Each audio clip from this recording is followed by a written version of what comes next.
Ачерхан Аблис из Синьцзян-Уйгурского автономного района Китая в раннем возрасте увлеклась традиционной пекинской оперой. В 12 лет она поступила в среднюю школу при Национальной академии театрального искусства Китая. Сейчас молодая актриса участвует в театральных и телевизионных постановках. Во время каникул она часто приезжает в родной город Урумчи, чтобы выступить перед земляками в парках и продемонстрировать свое искусство. Все подробности в нашем следующем сюжете.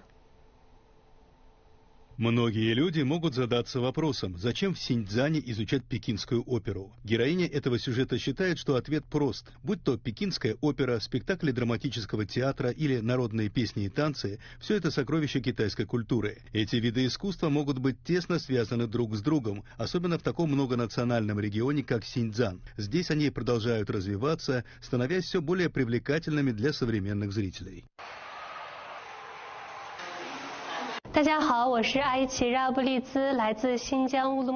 Привет, я Ачерхан Аблис из Синьцзяна, мне 20 лет. Учусь в театральном колледже, где готовят специалистов в области театра и кино. Когда я училась в средней школе, мама повела меня на один классический спектакль. Он и открыл во мне интерес к древнему искусству пекинской оперы. В 2018 году преподаватели школы при Национальной академии театрального искусства Китая приехали в Синьцзян, чтобы отобрать учеников. По совету родителей Ачерхан Аблис записалась на экзамен и выдержала его.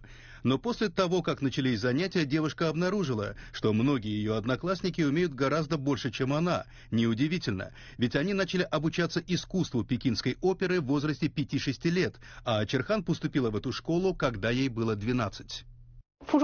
После окончания школы я хотела продолжить углубленное изучение пекинской оперы. Чувствовала, что за последние 3 года узнала недостаточно. Я подала заявление на повышение квалификации в Национальную академию театрального искусства Китая и продолжила репетировать классическую пьесу «Прощай, моя наложница». В этой пьесе рассказывается трагическая история о том, как генерал Сян Юй оказался в окружении. И тогда возлюбленная Юдзи отказалась его покидать и приняла смерть вместе с ним. В этом спектакле я исполняю роль Юдзи. Здесь объединены различные приемы, характерные для пекинской оперы. Ачерхан Аблис выросла в творческой семье. Ее мать – ведущая танцовщица в труппе песни и танца Синьцзянского художественного театра. Отец девушки в этом же театре работает режиссером кино и телепостановок. По словам Ачерхан, родители еще в детстве привили ей интерес к выступлениям на сцене, и до сих пор она пользуется их профессиональными советами.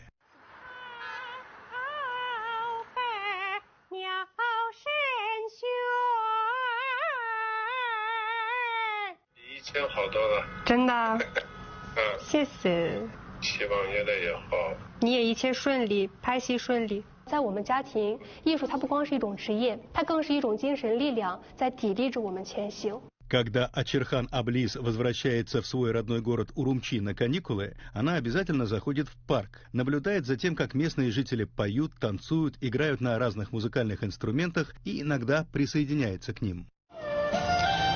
Я увидела, что вот эта группа людей исполняет танец с мечами, и тоже захотела пойти и попробовать. Но вот сейчас я заметила, что не так-то все просто. Обычно я тренируюсь с 2 мечами, но они используют один меч с шипами. Мне, наверное, сейчас будет тяжеловато. По словам Ачерхан Аблис, первое, чему она учится у людей старшего поколения, это настойчивость. Второе – открытость ко всему новому, в том числе и к знакомству с самыми разными творческими жанрами.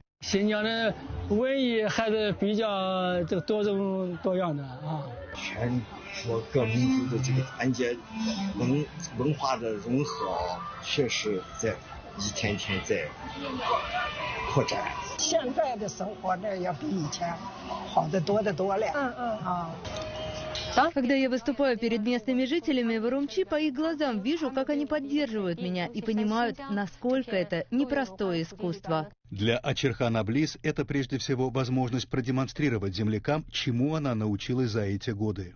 Я действительно надеюсь внести свою лепту в популяризацию замечательной традиционной китайской культуры. Речь о проектах, рассчитанных на самую широкую аудиторию. В дальнейшем Ачерхан Аблис мечтает выступать как в Синьцзяне, так и за его пределами. Актриса надеется, что ее мастерство и самоотдача позволят как можно большему числу людей узнать, почувствовать и полюбить пекинскую оперу. Иван Молостов, CGTN.